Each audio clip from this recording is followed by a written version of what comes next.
Welcome to How to Talk to Kids About Anything with Dr. Robyn Silverman, a podcast loaded with practical tips, powerful scripts, personal stories, and simple steps to make even the toughest conversations easier. So get ready to get the information you need to make the impact you want from someone you trust, your friend, parenting expert, Dr. Robyn Silverman. Hello and welcome to How to Talk to Kids About Anything, where we give you the tips, scripts, stories, and steps to make even the toughest conversations easier. I'm so honored to be your host, Dr. Robyn Silverman, child and teen development specialist, author, and speaker, and most importantly, parent of two great kids who give me the opportunity to love, learn, and grow every single day, whether I want to or not. Believe me, I get it. It's not always easy, but we're in this together, and we have some great people helping us along the way. Now, according to the U.S. Department of Health and Human Services, approximately 1 out of 5 teens has a mental health disorder diagnosable by clinical methods, and nearly 1/3 show symptoms of depression. Now, you might be thinking, well, many teens seem depressed to me. Their moods and their emotions are all over the place. Stress is overwhelming. Yes, that can be true. Symptoms of depression in adolescence aren't always easy to identify because they often appear as normal adolescent behavior. But if we keep an eye open for consistent depressed behavior and indicators like fatigue and changes in sleep patterns, changes in eating patterns, social withdrawal, or anger, these can serve as early warning signs that can allow us to get help for our teens, as depression is absolutely treatable, but not fixable if you just leave it alone. Teens who have depression need therapy, support at home, and yes, some also need medication. There's no quick fix, and thankfully, we have Katie Hurley here to explain how, when we know that our child needs help, how we can get help, what we need to do, and how we can assist them at home, what exercises, tools we can use to help them improve their mood, their self-esteem, and their motivation. Katie Hurley, LCSW, is a child and adolescent psychotherapist, parenting expert, and writer. She is the founder of Girls Can empowerment groups for girls between the ages of 5 and 11. Hurley is the author of the Happy Kid Handbook, No More Mean Girls, both subjects we have interviewed Katie on previously on How to Talk to Kids About Anything, and a new workbook called the Depression Workbook for Teens, which I'd like to brag for my friend and colleague for a moment, is the #1 new release on Amazon for teen and young adult self-esteem and self-reliance issues. Her work can be found in the Washington Post, PBS Parents, U.S. News and World Report, among other places. She practices psychotherapy in the South Bay area of Los Angeles and earned her BA in Psychology and Women's Studies from Boston College and her MSW from the University of Pennsylvania. She splits her time between California and Connecticut with her husband and 2 children. I am so thrilled to have you back on the show again. So welcome back, Katie, to How to Talk to Kids About Anything. Thank you so much for having me back. You're one of my favorites. Oh, you're the best. And thank you so much for putting How to Talk to Kids About Anything as a parenting resource in the back of your new book. I just was reading along, like completely unbeknownst to me that it was there. So when I'm reading the resources and all of a sudden I'm like, podcast for parents, and there it is, How to Talk to Kids About Anything. I'm like, I turned to my husband. I'm like, look, this is so nice.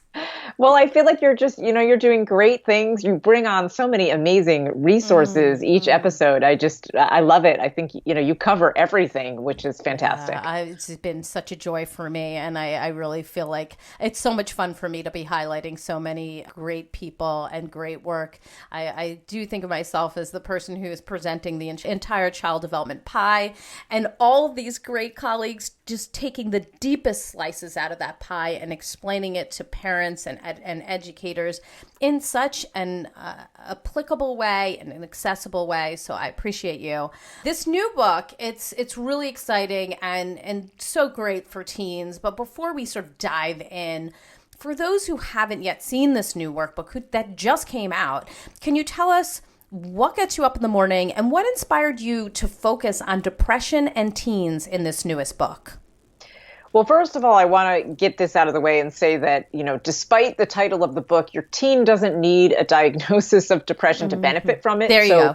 I really wrote it in a way to help. We know that teen stress right now is sort of at hit unprecedented levels. So kids are really struggling to cope with any variety of stressors on any given day. So I wanted to give them a resource where they can kind of explore some of that stuff, learn some coping skills, figure out, am I feeling depressed? Am I actually depressed, or am I just feeling a little bit depressed some days? And if I am, what do I do about that? So, when my publisher asked me to write this book, I was a little nervous at first, to be honest, because teens don't necessarily go out looking for books for themselves. So I thought, well, how am I going to get it to the people who need it?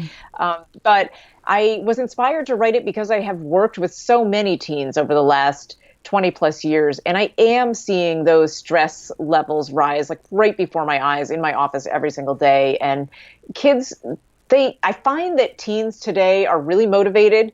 They're really smart. They want to make a difference. They want to make healthy changes in their lives. They're fighting for big things like the environment and gun sense and women's rights. And they're fighting for small things like, how do I get my life together and get to school every day and cope with all this stress that I'm dealing with? So I think they're really motivated, and they just sometimes need a little bit of guidance. And with the right guidance, we can kind of step back and let them take the wheel, and they really learn how to help themselves.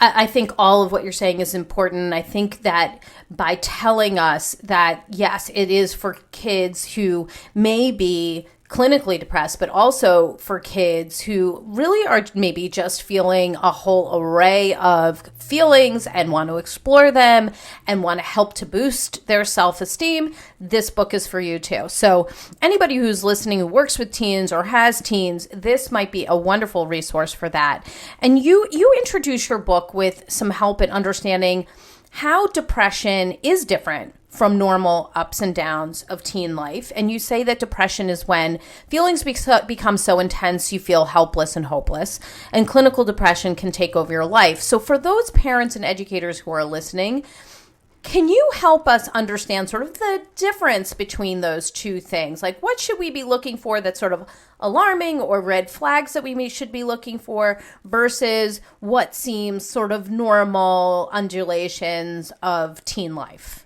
Well, this is one of the most difficult parts about teen depression, because the teenage years are fraught with up and downs, and that's kind of normal. They go through a lot of stuff. They have a lot on their plates.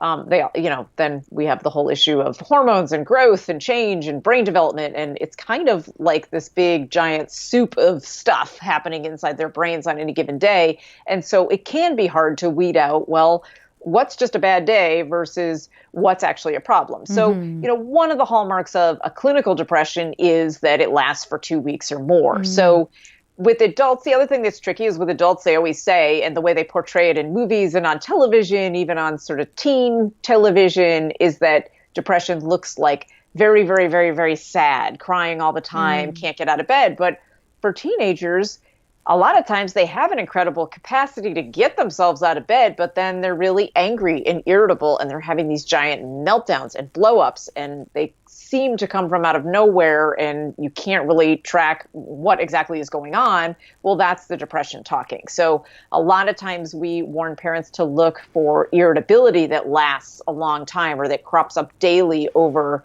2 weeks or more. Because that's not normal. It's normal for teens to have an outburst once in a while. It's not normal to have one every single day. So we're kind of looking at duration, length of time that it's happening.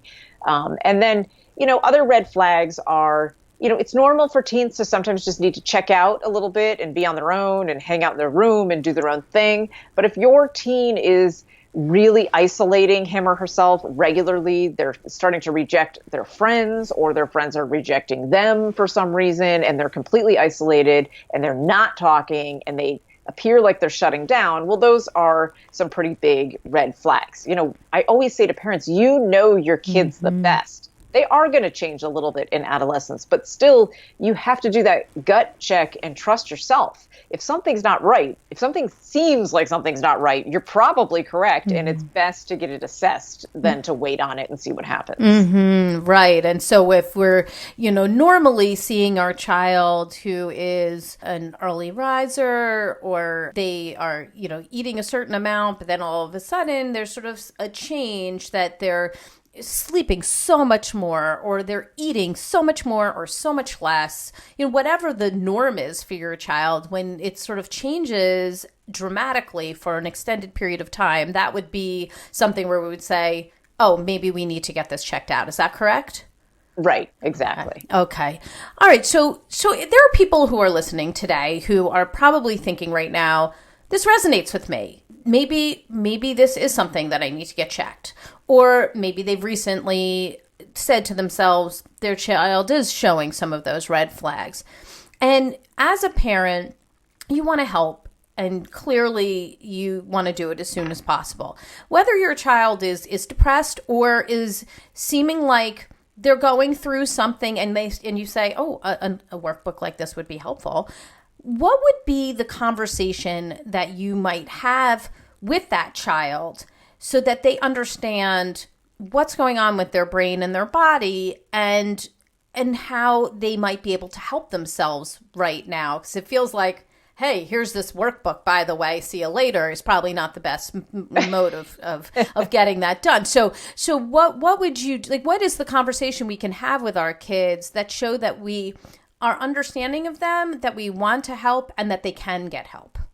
Well, I mean, one quick story before I dive into that. Oh, I like stories. A mom shared with me that she had pre-ordered the book, and I knew her in childhood, so we go back a long way, but she had pre-ordered the book for one of her teens, and she put it on the kitchen counter, and when her teenager came home from school, she'd kind of been nervous all day. Was this going to be a good thing, or was this going to be the thing that caused the next blow up? Mm-hmm. So she kind of was on edge all day, waiting for her child to get home. Her teenager gets home and sees it and starts flipping through it. And she said to me, she sent me this really beautiful message. And she said, I just want you to know that she opened it up and she's flipping through it. And I was worried that I would see anger. And what I saw was hope and feeling understood. Nice. And she's like, and then I felt so relieved. And I think she felt a little relieved. And then we were able to talk about it like, hey, you're not the only one. And here's this great resource. So we can do it together, or you can do it on your own. But, I just wanted to get it for you. And she just felt like, her teenager felt really relieved that finally she was being understood. So I think, these things are hard to talk about. And because teenagers, let's be honest, we walk on eggshells around them because we don't know how they're going to respond to things. Exactly. It can always go either way, even under the best circumstances. So I think one thing to do is to really just normalize it. And we have to be better listeners than we are talkers. Parents tend to talk a lot and we tend to have a lot of answers because we're good at stuff. But I think we need to really focus on listening. And so what I've been saying to parents who are asking me this exact question, well, how do I introduce this to my kids, is just say, I heard about this great resource and you may like it and you may not like it, but it feels to me, and maybe I'm totally wrong, but it feels to me like, you seem a little lonely lately, or you seem like you don't really want to be with your friends, or just something seems different, and I'm here for you. So whatever you want to tell me, I'm here for you. That's all I'm going to say. You can flip through this or don't, or we can save it for later. But I just wanted you to know that I'm thinking of you. And if something's going on, I'm here to listen. And I won't even talk. I'll just sit here and listen. Mm-hmm. And sometimes that's enough to really open up the conversation. And then, in terms of talking to them about their brains and what's happening, that comes later. The first step with teenagers is we got to open that door. Sometimes it's only open a tiny crack, and we really need to widen that crack, and then we can start helping them without sticking our whole self in and going, I'm here, talk to me now. Yes, right. We always come at them at the wrong time. Exactly. They've been surviving school all day, and we're like, we've got 20 questions, and that's the worst time to, of course, to get a bunch of questions. But to be honest, sometimes they come at us the wrong time. It's like 1 o'clock in the morning, and by the way, I'm ready to talk now, or I'm divided in 3 different directions. And hey, how about now while you're cooking dinner and you're also helping somebody with their homework? So, it doesn't, the timing is not always good on any side, but, I often say cries for help don't wait for a hole in our schedule. So it's you got to take it when you can. I always remember, do you remember from years ago, the drop everything and read campaign? Mm-hmm. I always think of it that way now, like drop everything and talk. Like if they're ready, then just drop everything and talk. Just leave dinner alone. And exactly. Oh, so important. Yes, absolutely.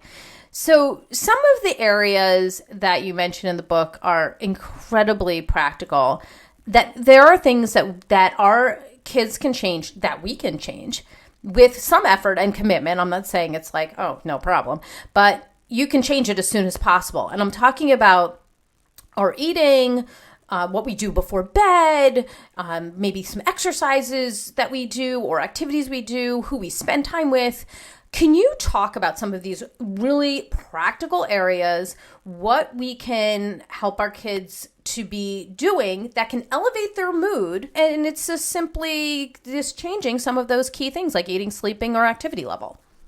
Yeah, well, I think, one thing that's really exciting about depression research right now is this idea of how does our food affect our brains and what can we do differently to improve our moods? And they are finding connections between the foods we put into our body and the way it affects our moods. So it's really important to talk to teens about that and help them. So I have a whole section dedicated to that because, you hear little snippets, oh, the Mediterranean diet is best and this is best and that is best. Well, the truth is we have to limit our processed foods, right? Making our own foods is always going to be better than pre-made foods. And not to say that we never eat pre-made foods because that's completely unrealistic. And so we like everything else. It's a matter of balance. But when we're really thinking about putting those good omega-3s and, just nuts and seeds and avocados and fresh vegetables and all this stuff, when eating like anything else is a habit. So the more we eat healthy foods, the more we crave healthy foods.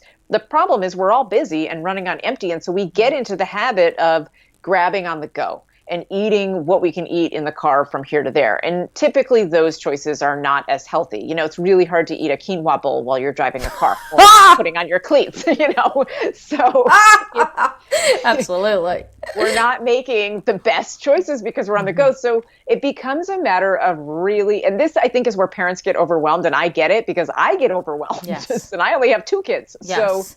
So, but trying to figure out how do we find the time to have these healthy foods. Sometimes meal prepping in advance really can help, making some things on a Sunday that can function as lunches throughout the week that are healthier choices.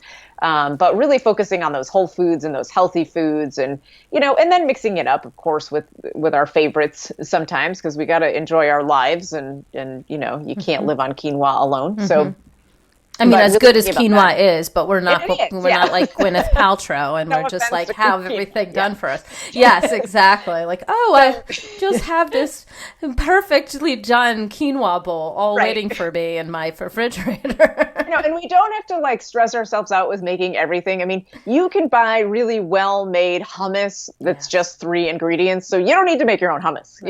You can buy the good hummus, and that's a good healthy snack with some carrots, right? So, don't totally overhaul your whole life. You have to think about your own brain and, how much stress you can take. Right. You don't want to add stress. That's what we're trying to take away. We can make healthier choices in terms of what we eat. And then, we know that sleep is essential for the teenage brain. And we also know that most teenagers are not getting nearly enough sleep. And they really do need to get about, 8 to 9 hours a night. And most are probably getting 6 to 7. And so that's a significant deficit, and that will tank their moods and also ramp up anxiety. So that's a terrible combination for teenagers who are already coping with stress.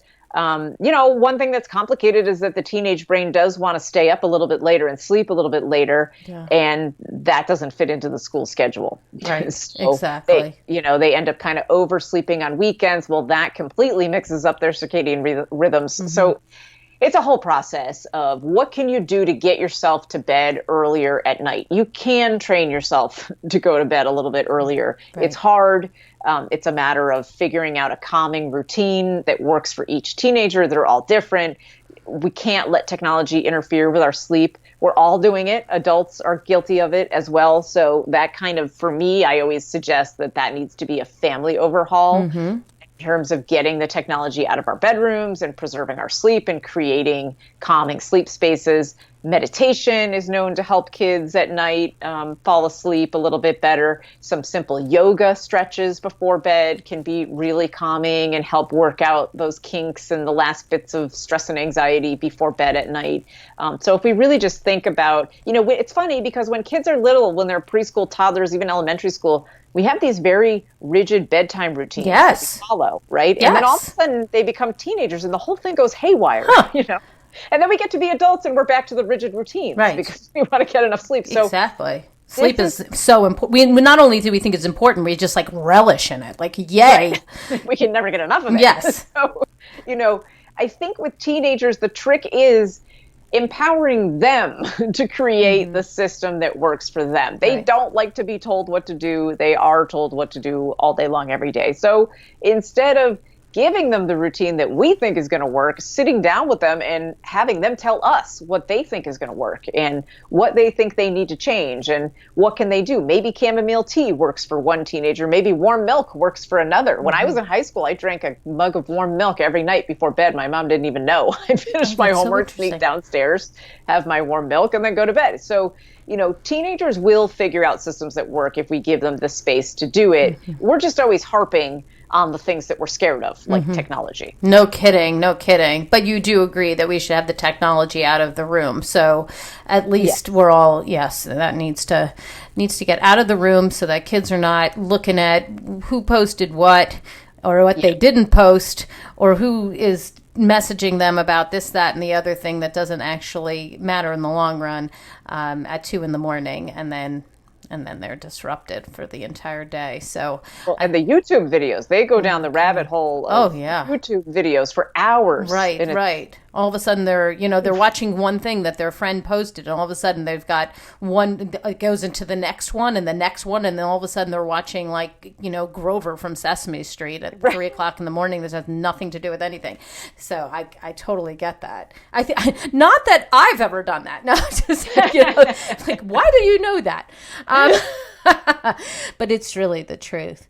So one of the areas that we discussed in previous podcasts, even you and I discussed it, and we've also discussed it with Lisa D'Amour, we've discussed it with Rachel Simmons, is this thing that's really making the moods of our children go haywire. It's conflict. Conflict is a big bear for teens. And you say that a key for coping with conflict is learning how to communicate. You have to stay calm, state the problem, listen, ask questions, negotiate.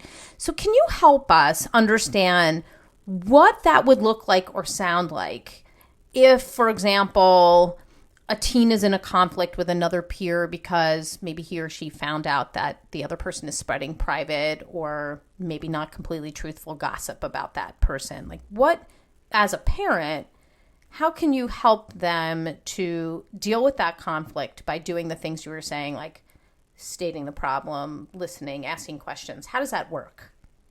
Well, first of all, what I talk to teens about all the time is they've got to learn how to deal with conflict face to face. They've got to take it offline. As my dear friend John Duffy says, Snapchat is kind of the road rage of the social media right now. Oh my gosh, what a good line. Wow. Yeah. And, and he's right. I mean, they use their stories to call out fights. They use their streaks to call out fights. It's alarming what goes on in Snapchat, in text messaging, the screenshots of, someone tries to have a heart-to-heart over text, and the screenshots get taken, snippets of them only, and shared in a certain way. And, ouch.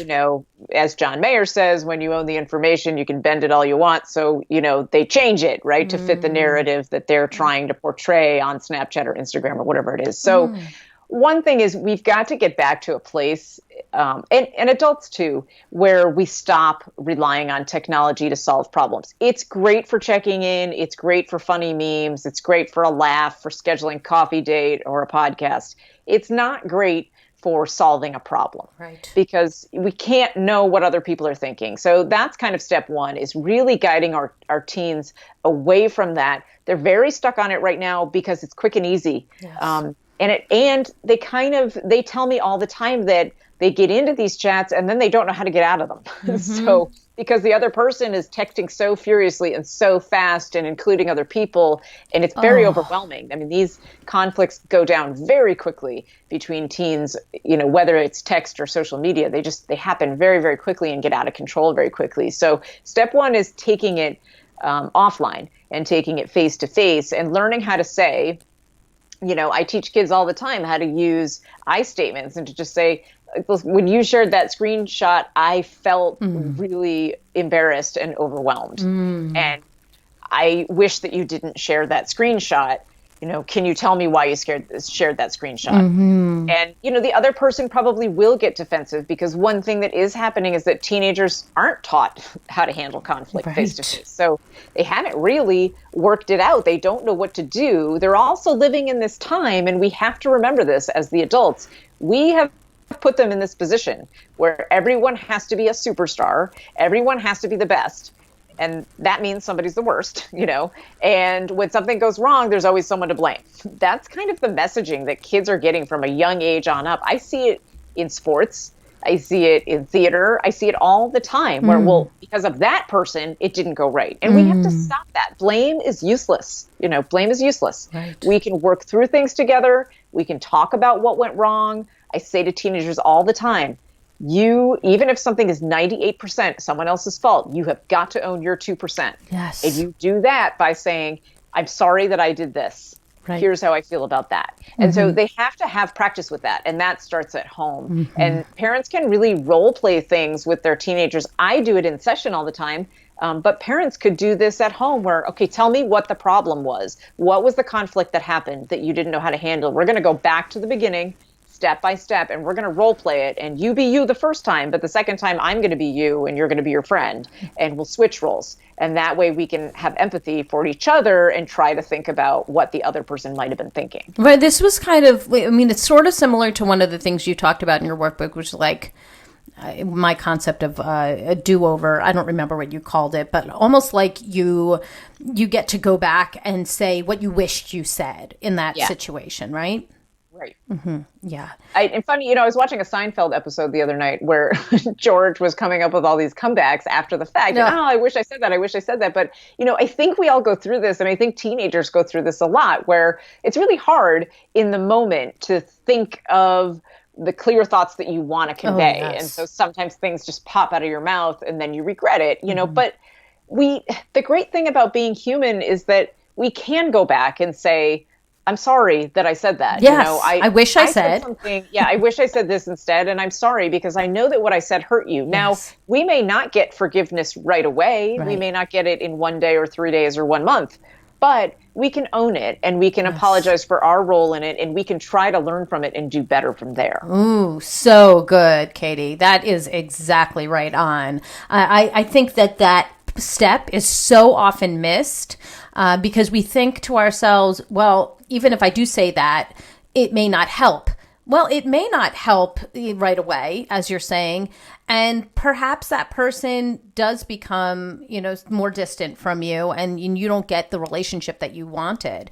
But it takes something off of you a bit, doesn't it? It kind of changes the way that you sit in your own body, because you've done what you needed to do to put it to rest as much as you can. And now, yes, the ball is in the other person's court, but maybe, it's going to be months from then or years later, that person comes back to you and says, you were really brave to do that. And I should have been more forgiving, or whatever it might be.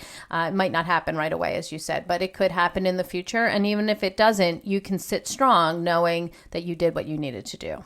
And on the flip side of that, too, is when people come to us for forgiveness, and come to apologize for something, I find myself saying to teenagers a lot, forgiveness does not mean just saying, okay, everything's fine now.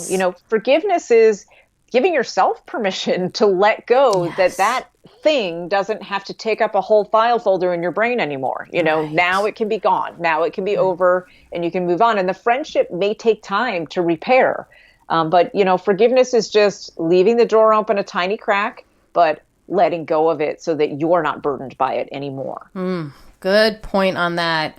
That forgiveness thing is a tough step. And I think so often we aren't taught exactly about that. We bury things under the rug and move on, but it's still occupying our brain, as you're saying, and that's not healthy for anyone. So you give some exercises that allow teens to show gratitude. You talk about journaling, creating a mantra that can assist them during the day. Can you tell us how we can approach our teens and help them to do some of these positive things for themselves that they can really do for their whole life? Right. Well, and it's funny because one of the big reasons I did jump at the chance to write this book, and this happened even just the other day as a teen client was leaving my office. But, if you're a parent of a teen, you know that they don't always take your feedback, but often they will take someone else's, which is a frustrating part. So frustrating. You're like, a teen mom said to me the other day, I just said this to him yesterday, but because you said it, it's gold. It's genius. By the way, Katie Hurley is a genius, and mom has no idea what she's talking about. Yeah. Yes. So, and I kind of laughed and I said, I think the thing is, though, as teens are working toward individuation, it's good for them to have other adults they can trust and that they can check in with for information and get good, solid information and strategies. So that's one of the reasons I put these things into a book, because parents can hand it off and say, hey, talk to me about what you're learning in it, but you teach me. Right. But it is, we know research shows that gratitude is really important in terms of our mental health and happiness and just feeling calm and good. And often it gets overlooked. I always joke that we do this weird thing in the United States where we're always super grateful in November because of Thanksgiving. And then the rest of the year, we're like, I'm really stressed out. Yes. Right. We have you see those people on Facebook, each day is devoted to being grateful to something. Yes. And it's great, but it's like, but what about the other 11 months? Yes. Because, Good point.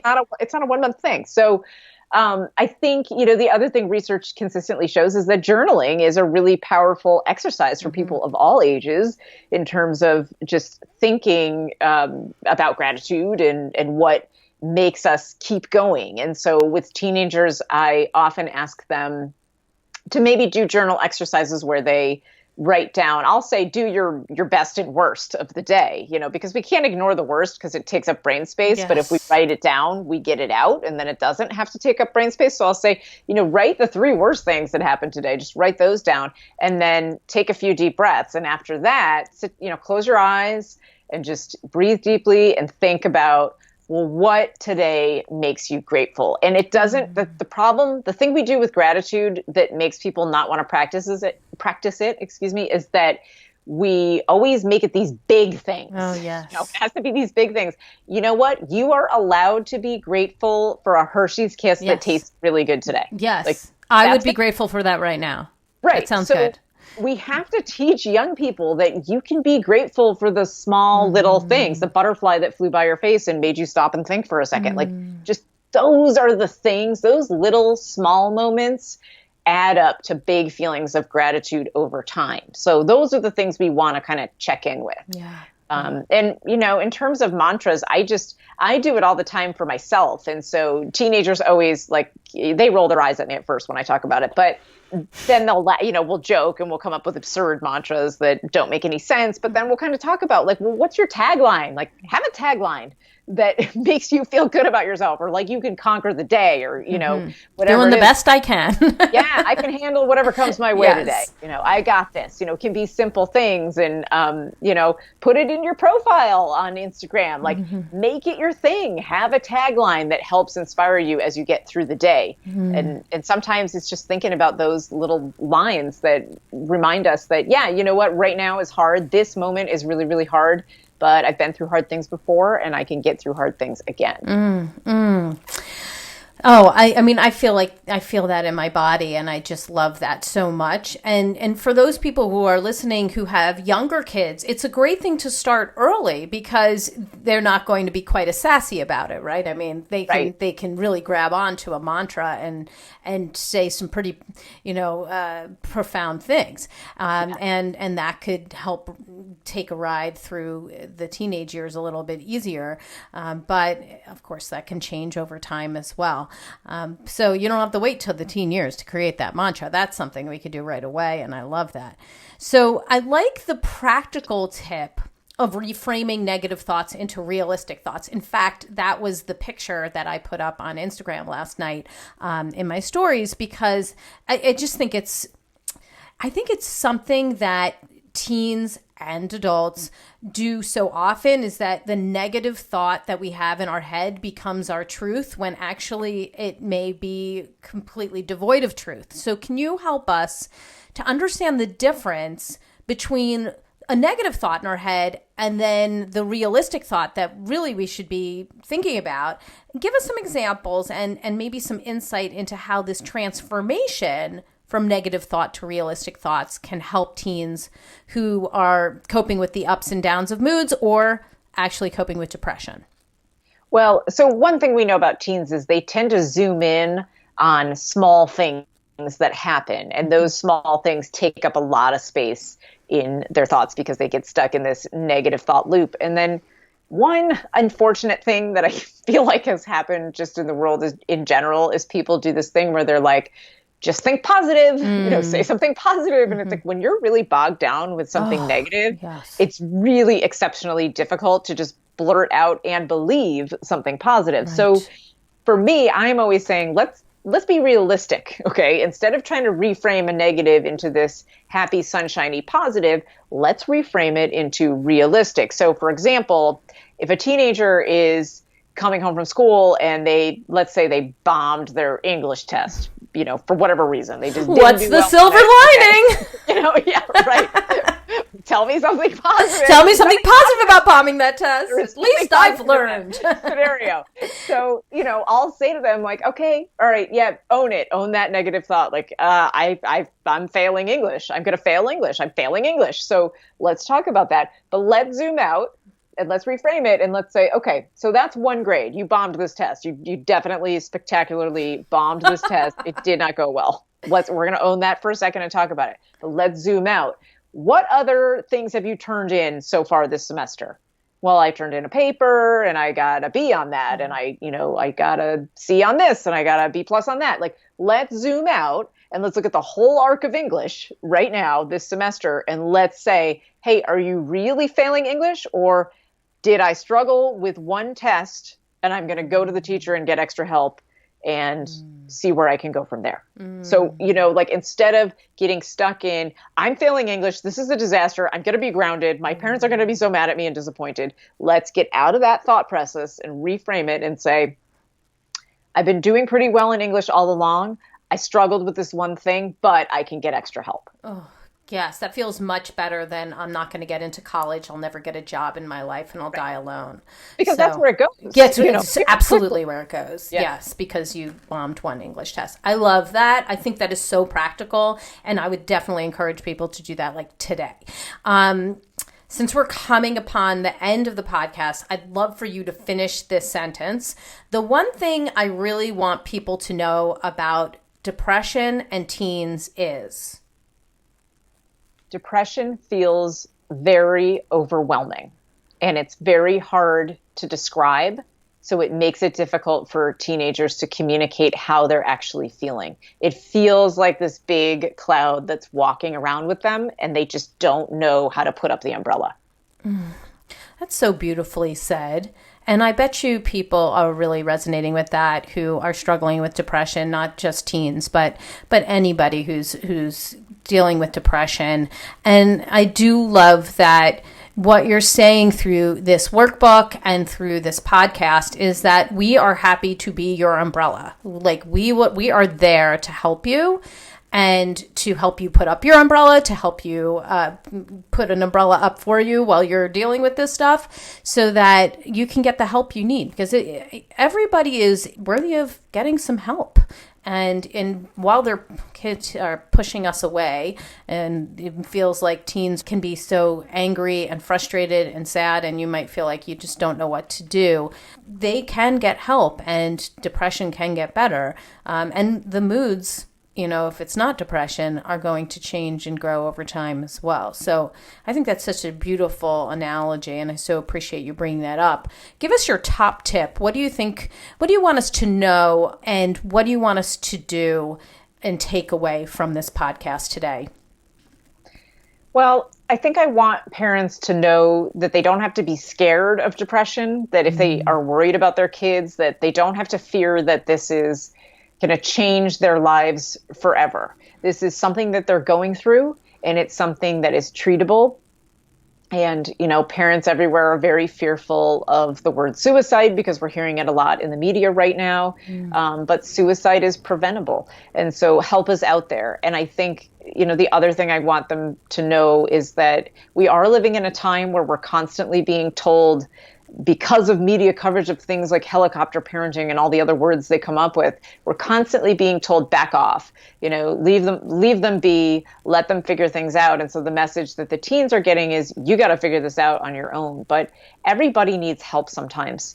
So, don't be afraid to step under the cloud with your teen and put up the umbrella for them. Eventually they'll learn how to do it alone. But right now they can't, and they do need you, and that's okay. This is a time when you should step in and be there to hold it up for them until they climb out and figure it out. So if you feel, after listening to this podcast and reading your workbook, that your child is depressed, clinically depressed, what would you want somebody who's listening in today to do right away? I would want them to call their primary care physician right away and say, I'd like to bring my son or daughter in for an extra checkup, evaluation, and talk about this and get some resources. We do know that in some areas of the country, resources are pretty scarce, but primary care physicians have a way of connecting with the local hospitals and sourcing, social workers and therapists and marriage and family therapists and all kinds of people. So don't stop, keep asking. Not every school has a counselor on campus, but if they do, walk right in there and use it, and don't be afraid. So good. Give us the resource of the week. Where can we go to get more information about you and your new workbook and your old books as well, because they're still great? Well, everything is housed on my website, practicalkatie.com. And if you follow me on Instagram at Katie F. Hurley, I give lots of different tips and information from all of my books. Awesome. Well, thank you so much, Katie, for your insight and your strategies.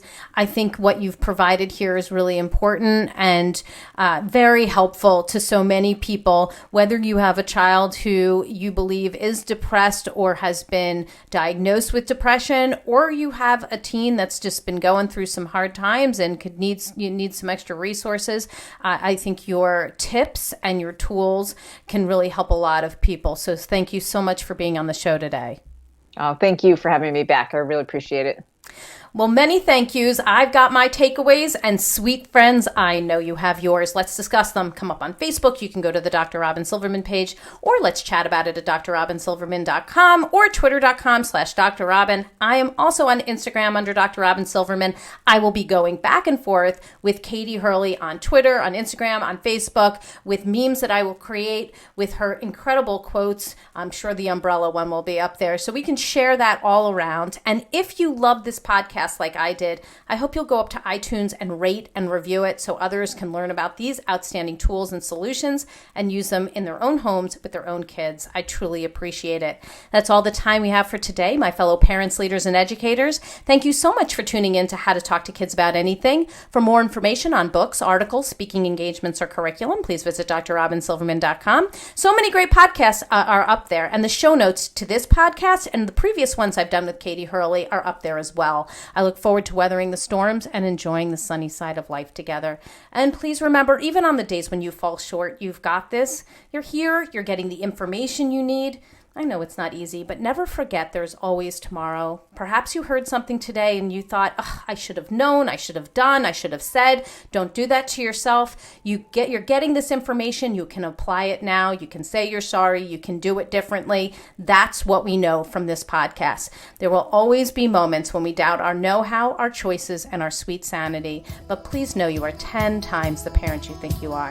Until next time, this is Dr. Robyn Silverman with How to Talk to Kids About Anything. Please tune in again and keep connecting through conversation. See you next week.